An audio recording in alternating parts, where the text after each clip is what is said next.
La pastorcilla y el rebaño, sueño 9, año de 1844.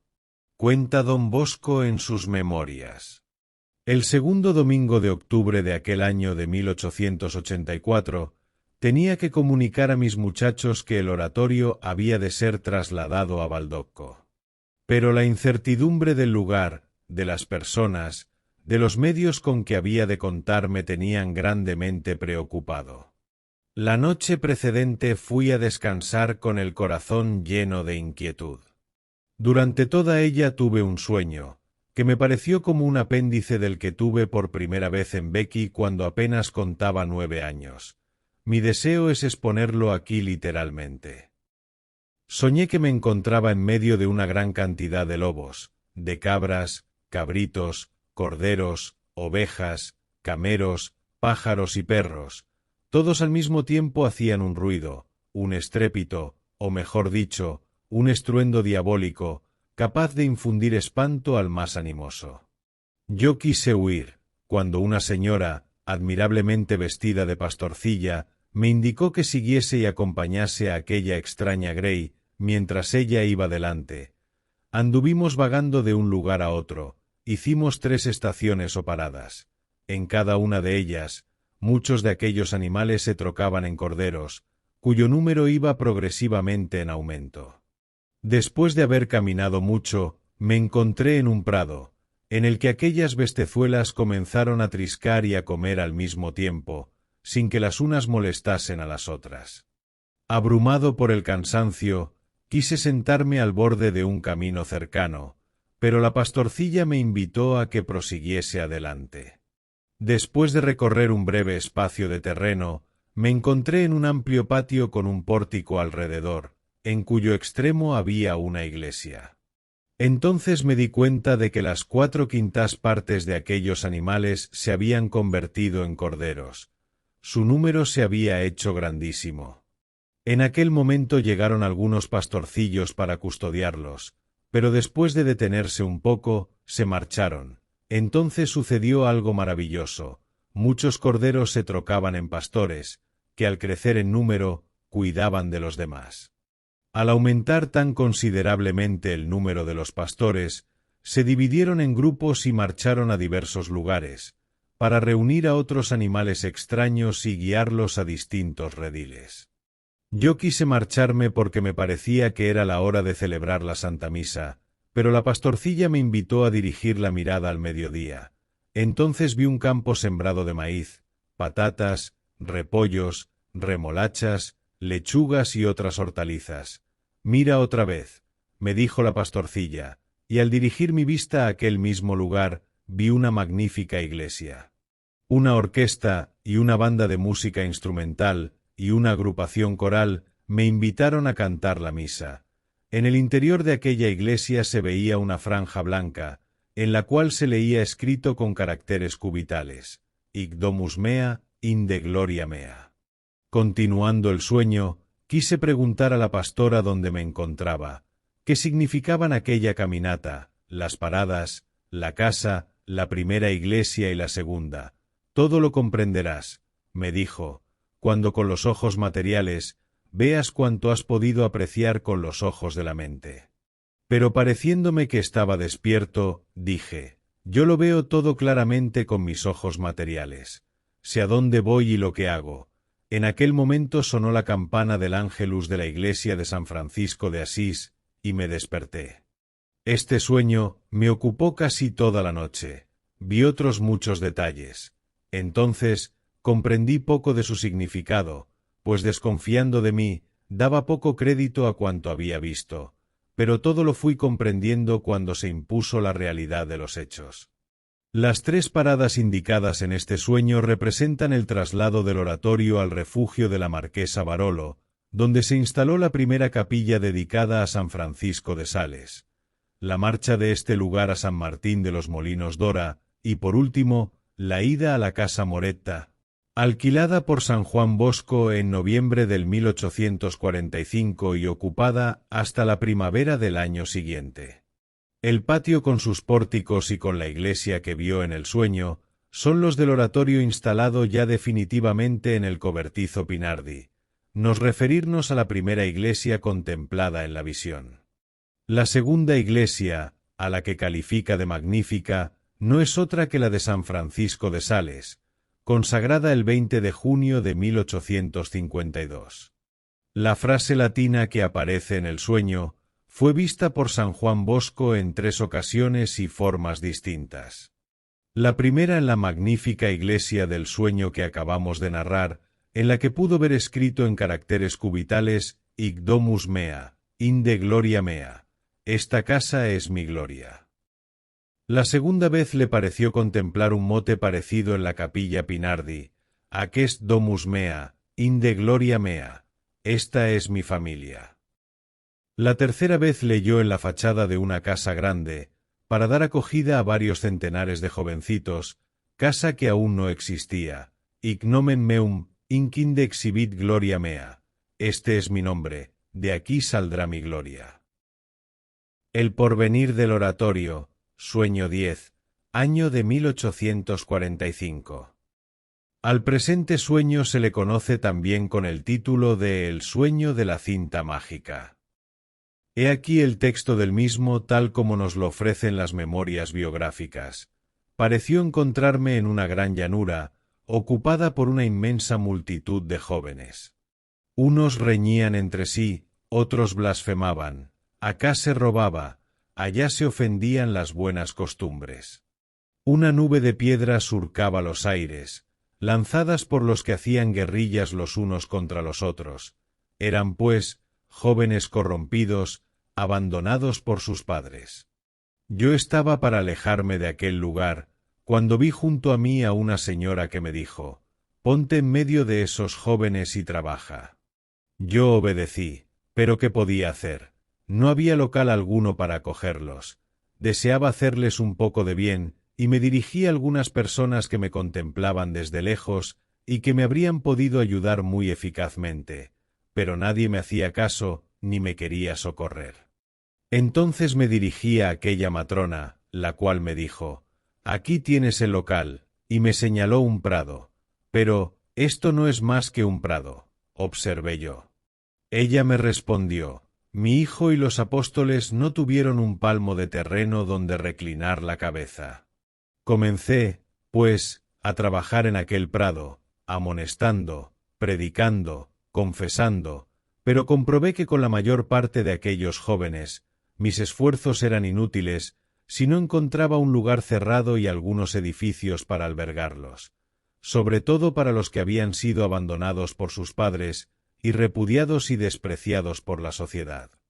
Entonces aquella señora me condujo un poco más hacia el septentrión y me dijo, «Mira», y al dirigir mi vista hacia el lugar indicado, vi una iglesia pequeña y baja, un trozo de patio y muchos jóvenes. Recomencé mi labor, pero como la iglesia era insuficiente, recurrí de nuevo a la señora, y ella me hizo ver un templo mayor y junto a él una casa. Después, llevándome hacia un lado, a un trozo de terreno cultivado, casi frente a la fachada de la segunda iglesia, añadió, «En este lugar, donde los santos mártires de Turín, Aventor y Octavio, sufrieron el martirio, sobre esta tierra bañada y santificada con su sangre, deseo que Dios sea honrado de un modo especialísimo». Y al decir esto, adelantó un pie señalando el lugar donde dichos santos fueron martirizados, indicándolo con toda precisión. Yo quise colocar alguna señal para recordarlo cuando volviese a aquel lugar, pero no encontré nada a mi alrededor, ni un palo ni una piedra. Con todo, se me quedó fijo en la memoria con toda precisión. Corresponde dicho lugar, exactamente, al ángulo interno de la capilla de los Santos Mártires, antes de Santa Ana, situada al lado del Evangelio, en la iglesia de María Auxiliadora. Entretanto me vi rodeado de un número cada vez más creciente de jovencitos, pero dirigiendo la mirada a aquella señora, aumentaban también los medios y el local. Vi después una grandísima iglesia, precisamente en el lugar en que me había dicho haber sufrido el martirio los santos de la Legión Tebea, y alrededor de ella numerosos edificios y un monumento en el centro. Mientras sucedían estas cosas, yo siempre en sueños, vi que me ayudaban en mi labor algunos sacerdotes y clérigos, que después de estar conmigo algún tiempo, me abandonaban. Yo procuraba con gran empeño atraérmelos, pero ellos poco a poco se marchaban dejándome solo. Entonces me dirigí a la señora nuevamente, la cual me dijo: si quieres saber lo que has de hacer para que no te abandonen, toma esta cinta y átales con ella la frente. Tomé con toda reverencia una cinta blanca de la mano de la señora, y vi que en ella estaba escrita esta palabra: obediencia. Probé a hacer inmediatamente lo que ella me había indicado y comencé a atar la cabeza de mis auxiliares voluntarios con la cinta, comprobando que se producía seguidamente un efecto maravilloso. Efecto que iba en aumento, mientras yo continuaba entregado a la misión que me había sido señalada, pues aquellos sacerdotes y clérigos desechaban el pensamiento de marcharse a otra parte, quedándose conmigo ayudándome en mi labor. Así quedó constituida la congregación. Vi también otras muchas cosas que no es del caso relatar en estos momentos.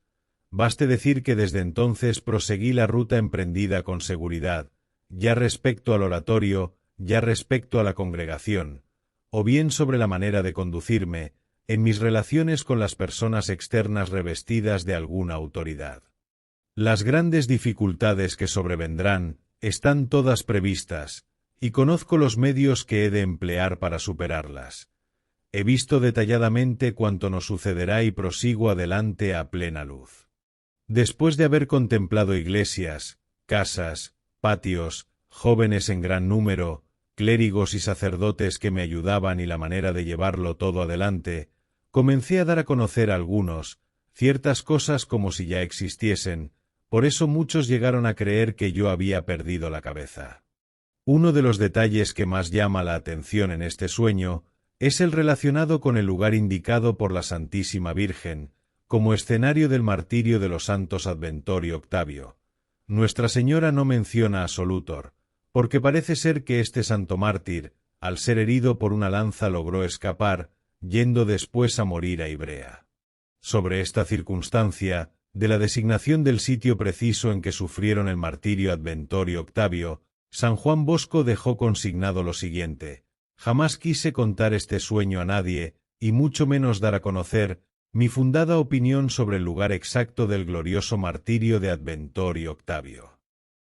Más tarde, en 1865, sugerí al canónigo Gastaldi la idea de que escribiese las vidas de los tres santos mártires de la Legión Tebea e hiciese indagaciones para encontrar el lugar preciso de su martirio, sirviéndose de los datos suministrados por la historia, la tradición y la topografía. El docto eclesiástico aceptó la idea, redactó y dio a la imprenta unas memorias sobre el martirio de los intrépidos confesores de la fe, sacando como conclusión de su documentado estudio que se ignoraba el lugar preciso del mismo, pero que se sabía con toda certeza que se habían refugiado fuera de la ciudad, cerca del río Dora, y que fueron descubiertos y sacrificados por sus perseguidores en las cercanías del lugar en que se habían escondido. El gran trecho existente entre los muros de la ciudad y el río Dora, hacia el occidente del barrio de este nombre, fue conocido en la antigüedad con la denominación latina de Vallis o Vallum Oxisorum, que se transformó con el tiempo en Val d'Eoco, aludiendo quizá a los mártires allí sacrificados. Según el canónigo Gastaldi, teniendo a la vista la topografía de la ciudad de Turín, el oratorio de San Francisco de Sales se levanta precisamente en el lugar bendito, regado con la sangre de los confesores de Cristo. San Juan Bosco se alegró mucho de esta opinión, que venía a confirmar cuanto había visto en el sueño, profesando desde entonces una gran devoción a los santos mártires.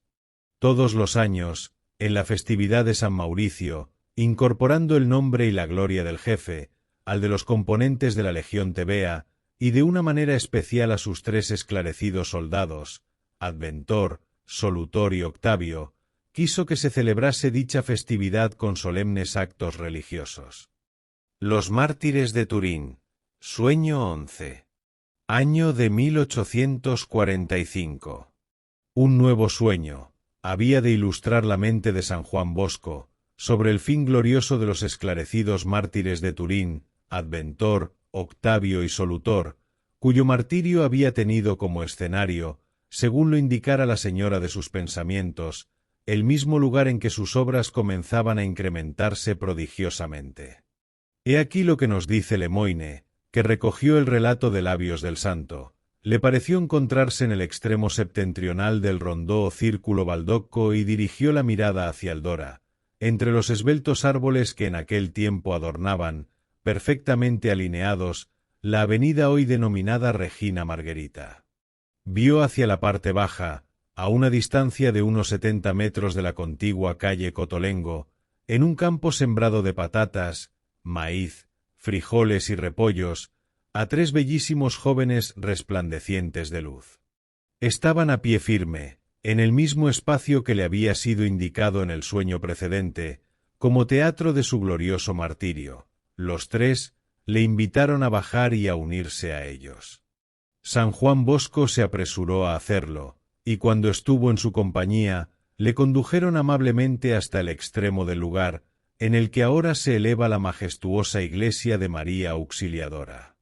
El santo, después de recorrer un breve espacio, yendo de maravilla en maravilla, se encontró en presencia de una matrona magníficamente ataviada y de una indecible hermosura, de extraordinario esplendor y majestad, junto a la cual se veía un venerable senado de ancianos con aspecto de príncipes. A ella, como a reina, le formaban cortejo innumerables personajes, de una belleza y de una gracia deslumbradoras. La matrona, que había aparecido en el lugar que hoy ocupa el altar mayor de la iglesia grande, invitó a San Juan Bosco a que se le acercara. Cuando lo tuvo junto a sí, le manifestó que aquellos 3 jóvenes que le habían conducido a su presencia eran los mártires Solutor, Adventor y Octavio, y con esto parecía quererle indicar que ellos serían los patronos especiales de aquel lugar. Después, con una encantadora sonrisa y con afectuosas palabras, lo animó a que no abandonara a sus jóvenes, y a proseguir cada vez con mayor entusiasmo la obra emprendida. Le anunció que encontraría obstáculos al parecer insuperables, pero que todos serían vencidos y allanados, si ponía su confianza en la Madre de Dios y en su Divino Hijo. Finalmente le mostró a poca distancia una casa, que realmente existía y que después supo ser propiedad de un tal señor Pinardi, y una pequeña iglesia, en el sitio preciso en el que ahora se encuentra la de San Francisco de Sales, con los edificios anexos. Levantando la diestra, la señora exclamó con voz inefablemente armoniosa: «Aquest domus mea, inde gloria mea, este es mi hogar, sí, mi gloria». Al oír estas palabras, San Juan Bosco se sintió tan emocionado que se estremeció, y entonces la figura de la Virgen, que tal era aquella señora, y toda aquella visión, desapareció como la niebla en presencia del sol. Él, entretanto, confiado en la bondad y en la misericordia divina, renovó a los pies de la Santísima Virgen la consagración de sí mismo a la obra a la cual había sido llamado. A la mañana siguiente, muy contento por el sueño que había tenido la noche anterior, don Bosco se apresuró a visitar la casa que la Virgen le había indicado. Al salir de su habitación dijo al teólogo Borel: «Voy a ver una casa a propósito para nuestro oratorio». Pero, ¿cuál no sería su sorpresa, cuando al llegar al lugar indicado, en vez de encontrar una casa con una iglesia, halló una morada de gente de mala vida? Al regresar al refugio y habiendo sido interrogado por el mismo teólogo, sin más explicación, le dijo que la casa sobre la cual había fundado sus proyectos no le servía para el fin propuesto. En otro sueño recibió de la Virgen la explicación, y el sitio le sirvió.